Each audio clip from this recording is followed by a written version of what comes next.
Howdy readers, I'm Jason, this is Chapter and Verse, and this is the first video in my year-long project here on BookTube on mortality in literature and film. And so to start, I just want to welcome you. I hope you're joining along in some of these books that we're going to be reading and some of these films we're going to be watching. And we're going to start today by looking at the first 4 chapters of this Republic of Suffering, Death and the American Civil War by Drew Gilpin Faust. So the first thing that I wanted to talk about was this idea of the good death. So I knew, obviously, that for centuries most people died at home, but I never really, understood why exactly. What the significance of that was, right? What the significance of being surrounded in your own environment by your loved ones cleaning your body after you have died. And she goes some distance, I feel like, toward explaining the significance of that. So on page 9, she writes, as late as the first decade of the 20th century, fewer than 15% of Americans died away from home. That means, 85% of Americans were dying in their homes, surrounded by their loved ones, like I said. And I love how she just casts light on why that was so important. So people's last words were deeply important. It suggested what a person has to say at the end suggests something about the state of their soul. And so to be able to gauge the condition of a loved one's soul as that person crossed to the other side. We got to remember here, most Americans at that time were Christians. There's just no other way to put it, no getting around it.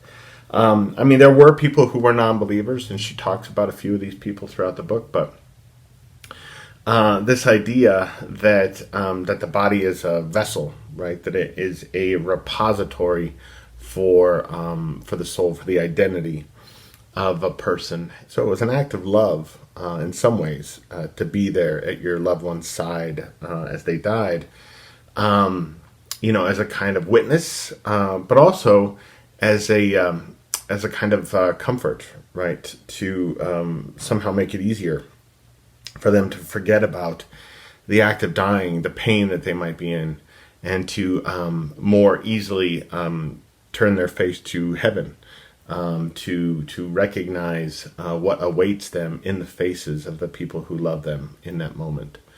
And I thought that was lovely. There was a kind of deep mystery somehow in that. And I never really knew that before. I knew that people died at home, but I never really understood why, per se, or why it was preferable. If they could be in a hospital receiving medical care up to the very end and palliative care, why it was preferable for most people to die in the home. And this book helped me understand that.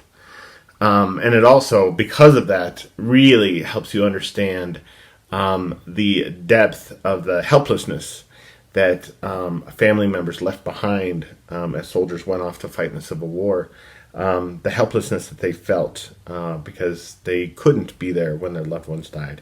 And in most cases, they had no idea even what happened to their loved ones. And that's what much of this book is about, is kind of documenting the search that these people, the family members who were left at home, the search that they would go on to try to find witnesses, people who were there in the end, and to find out what was going through the minds of their loved ones as they faced the end. So next, I want to jump ahead a little bit to page 37, and I read something here in the book that had never occurred to me before. Right, so oftentimes, we look at accounts of war, we look at accounts of, combating terrorists, and it becomes very, very important for people to demonize their enemy, because if you can convince yourself that you're killing a monster instead of a human being, it somehow, I think, becomes easier to take a life. But what I hadn't ever really known about was that during the Civil War, here I'll just read it. It says, numbers of Civil War letters and diaries describe similar instances of soldiers playing at being Indians, imitating war whoops, painting their faces with mud or soot from cartridges in what they saw as Indian style when going into battle. By replacing their own identities with those of men they regarded as savages, they redefined their relationship both to violence and to their pre-war selves. So this is the inverse of that, right? Of demonizing your enemies, creating for yourself a kind of avatar, right? So that you're putting a kind of distance between you and the violence that you're perpetuating. And that's dangerous, I think, to do. Some people might say that it's necessary for soldiers to do that, to minimize the trauma that they're going to suffer later, that they're going to be haunted with through the rest of their lives. But this felt new to me until when I was working on my notes last night. I remembered Legends of the Fall, the Ed Zwick film based on Jim Harrison's novella. And in that, so it's set primarily during World War One, but we see Tristan Ludlow doing the same thing, affecting a version of war paint before he goes into enemy camps at night and kills the soldiers that he's after with like a Bowie knife and scalping them and wearing their scalps on his body. And it makes me wonder if Jim Harrison, in writing Legends of the Fall, was aware of this, because I feel like a lot of this history in this book is kind of coming to light for the first time for the average reader. On page 55, she kind of boils us down to the nub, right? She says, dead men whom other men had killed. There was the crux of the matter. Battle was, as a North Carolina soldier ruefully put it, quote, majestic murder. So I want to put a question to you guys. In war, we're talking about violent death that is neither accidental nor even necessarily the byproduct of circumstances. That could be argued. But so if murder is the killing of another person, and in war, soldiers are killing each other, is the killing that happens on a battlefield murder? If so, why is it? And if it's not, why isn't it? Because it's clear that some soldiers, at least during the Civil War, believed that killing on the battlefield was a kind of murder. So if we draw distinctions between murder and, say, other kinds of killing, right, self-defense, capital punishment, and if we draw those distinctions, what end do they serve, right? Are we creating conditions that somehow make it easier for us to support those kinds of killing? Is that what's happening? I'm not sure. So I just wanted to ask you guys that. On page 61, we have this. As the trustees of the Antietam National Cemetery would explain in 1869, quote, one of the striking indications of civilization and refinement among a people is the tenderness and care manifested by them towards their dead. What do we make of that? I would be inclined to agree with that, actually. In agreeing with that, we then have to look at how the people, say in our own day and age, treat the dead in wartime, in conflicts of any kind, actually. And I think about news stories, right, where African soldiers have dragged American bodies through the streets, right, the dead bodies of American soldiers. I think about news stories where American soldiers have taken the bodies of their enemy combatants and urinated on them and documented this, right, laughed about it.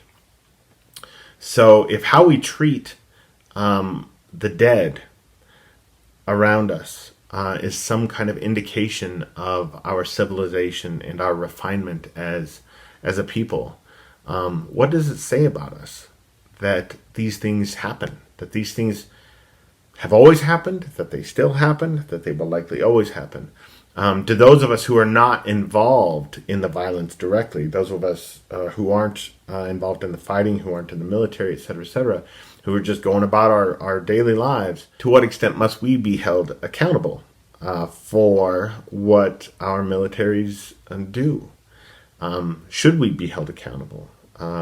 If we're the ones who are electing leaders, and leaders are the ones who are overseeing these kinds of behaviors, it seems to me that there's some connection happening there, and it's troubling, right? I mean, it's definitely food for thought.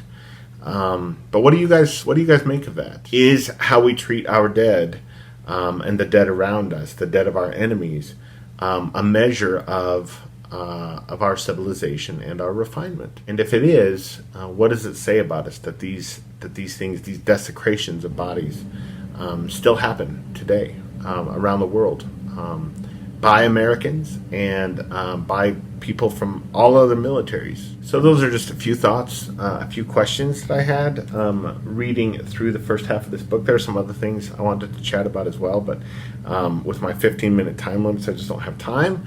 But here in a few days, look for my video to go up on Agnes Varda's film Vagabond. I know at least a few of you are planning to watch that with me.